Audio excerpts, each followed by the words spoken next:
ഉത്തരേന്ത്യയിൽ പരീക്ഷിച്ച് വിജയിച്ച വോട്ടുകൊള്ള കേരളത്തിലും കൊണ്ടുവരുമോ എന്നൊരു ആശങ്കയിലായിരുന്നു ജനാധിപത്യ വിശ്വാസികൾ. ആ ആശങ്ക വെറുതെയല്ല എന്ന് തെളിയിക്കുന്നതാണ് ഇന്നത്തെ ചിലയിടത്തെ തെരഞ്ഞെടുപ്പ്.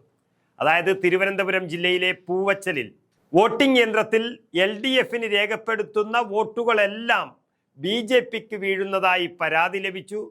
അവസാനം അത് ശരിയാണെന്ന് തെളിയിക്കുകയും ചെയ്തു. പൂവച്ചൽ ഗ്രാമപഞ്ചായത്ത് പുതിയവിള വാർഡിലെ 1-ാം ബൂത്തിലാണ് ഇങ്ങനെയൊരു സംഭവം നടന്നത്.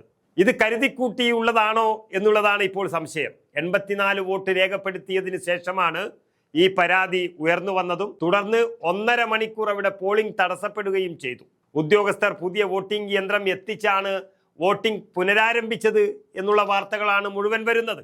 പക്ഷെ അത് പോരല്ലോ.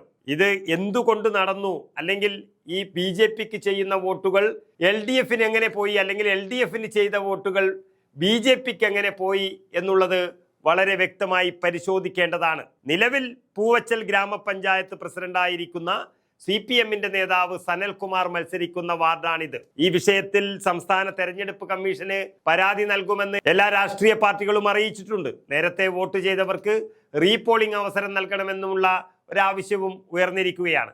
ചിലപ്പോൾ ബൂത്തിലെ വോട്ട് തന്നെ മാറ്റാനും റദ്ദാക്കാനും ഒക്കെ സാധ്യതയുണ്ട്. അത് വേറെ കാര്യം. പക്ഷേ ഇതെന്തുകൊണ്ട് നടന്നു എന്നുള്ളത് കണ്ടെത്തേണ്ടതാണ്. എങ്ങനെയാണ് ഇത്തരത്തിലൊരു EVM തട്ടിപ്പ് നടന്നത് എന്ന് ഇതുവരെ പിടികിട്ടിയിട്ടില്ല. എങ്കിലും ഇതൊരു പരീക്ഷണമാണോ എന്നുള്ളതാണ് സംശയിക്കുന്നത്. അങ്ങനെ സംശയിക്കുന്നവരെ കുറ്റം പറയാനുമാകില്ല. കാരണം നിയമസഭാ തെരഞ്ഞെടുപ്പ് അടുത്തു വരുന്നു.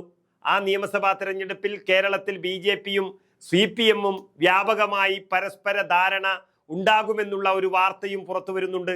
അപ്പോൾ BJP CPMന് വോട്ട് ചെയ്താൽ, അല്ലെങ്കിൽ CPM BJPക്ക് വോട്ട് ചെയ്താൽ, അങ്ങനെ ആരാർക്ക് ചെയ്താലും ഒരേ സ്ഥാനാർത്ഥിക്ക് കിട്ടുന്ന തരത്തിൽ ഇത് ചെയ്തു വച്ചിട്ടുണ്ടോ എന്നുള്ളതൊക്കെ ഒരു സംശയമായി നിലനിൽക്കുന്നുണ്ട്. അതിൻ്റെ ഒരു റിഹേഴ്സലായിരുന്നു നമ്മൾ തൃശ്ശൂരിൽ സുരേഷ് ഗോപിയുടെ വിജയമെന്നും പറയേണ്ടി വരും. ഇനി വരാൻ പോകുന്ന നിയമസഭാ തെരഞ്ഞെടുപ്പിൽ BJPയുടെ സഹായം ലഭിച്ചതിൻ്റെ ഒരു സൂചനയാണ് ശബരിമലയിലെ സ്വർണമെല്ലാം CPM നേതാക്കൾ മോഷണം നടത്തിയിട്ടും BJPയുടെ ഒരു സമരം എവിടെയും കാണാത്തതെന്നാണ് ചിലർ പറയുന്നത്. CPMനെ ദുർബലപ്പെടുത്തുന്നത് ഒന്നും തന്നെ ഇവിടെ ഉണ്ടാകരുത് എന്ന് BJPക്ക് രഹസ്യ സന്ദേശമുള്ളതായും പറയുന്നു. അതിൻ്റെ ഭാഗമായി CPM BJP സഖ്യം പരീക്ഷിച്ചതാണോ എന്ന് ചോദിക്കുന്നവരെയും ഇവിടെ കുറ്റം ആകില്ല. അതുകൂടാതെ മറ്റൊരു കാര്യവും തെളിഞ്ഞു വരുന്നുണ്ട്. അതായത് BJP നല്ല നിലയിൽ വളർന്നു വരുന്ന ഒരു പഞ്ചായത്താണ് ഈ പൂവച്ചൽ പഞ്ചായത്ത് എന്ന് പറയുന്നത്. നിലവിൽ CPMന് 10ഉം BJPക്കും കോൺഗ്രസിനും 6 വീതം അംഗങ്ങളുമാണ് അവിടെ ഉള്ളത്. അങ്ങനെ CPMന്റെ 1-2 സീറ്റുകൾ EVM ഹാക്കിങ്ങിലൂടെ പിടിച്ചെടുത്താൽ ഭരണം പിടിക്കാനാകുമോ എന്നുള്ളൊരു കണക്കുകൂട്ടലും BJPക്ക് വന്നതാണോ എന്നുള്ളതും സംശയിക്കുന്നവരുണ്ട്. EVMൽ അത്തരം ഒരു കൃത്രിമം കണ്ടത് എന്ന് പറയുന്നവരെയും നമുക്ക് കുറ്റം പറയാൻ ആകില്ല. ഏതായാലും ഇങ്ങനെ EVM പച്ചയ്ക്കായി ഒരു CPMന്റെ വോട്ടുകളെല്ലാം BJPക്ക് നൽകുന്ന ഒരു അവസ്ഥ ഇത് കേരളത്തിൽ ഇതിനു മുമ്പുണ്ടായിട്ടില്ല. പതിറ്റാണ്ടുകളായി ഇവിടെ EVM പരീക്ഷിച്ചും വിജയിച്ചും വന്നുകൊണ്ടിരിക്കുന്നതാണ്. ഇവിടെയാണ് CPMന് ചെയ്ത വോട്ടുകളെല്ലാം BJPക്ക് പോയത്.